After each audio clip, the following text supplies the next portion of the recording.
Sorry sir, அது வந்து திருட்டு விசிட்டிலையோ இல்லை அந்த மாதிரி ஒரு சேனல்ல ஒரு 100 தடவை அவங்க எப்போ போட்டாலும் ரமணா. எனக்கு டயலாக்ஸ்லாம் அத்துப்படி. சார் உங்களுக்கு ஒண்ணு தெரியுமா, நான் ரமணால இருக்கேன் படத்துல. அப்படியா? ஆமா, அதாவது நான் படிச்சுட்டு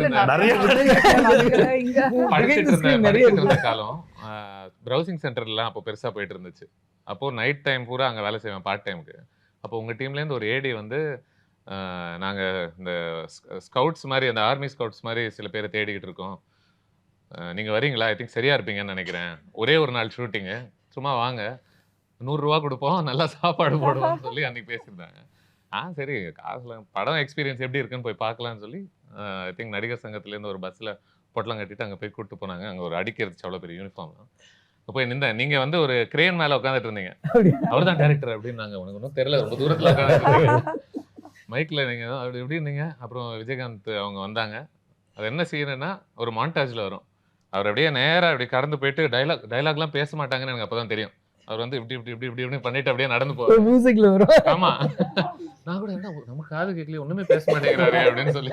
அப்புறம் அவங்க ஏடி யாரோ, தம்பி நீங்க பின்னாடி இருக்காதீங்க, அவங்க மூஞ்சில ஒரு எக்ஸ்பிரஷன், ஃப்ரண்ட்ல வந்து நில்லுங்க அப்படின்னாரு. இப்ப கூட பாத்தீங்கன்னா அந்த ஃப்ரேம்ல நானும் என் மூக்கும் சைட் ப்ரொஃபைல்ல நல்லா அப்படியே மோட்டிவேட்டடா நிப்பேன் நான். ரமணா ஸ்டூடெண்ட் சார் நான்.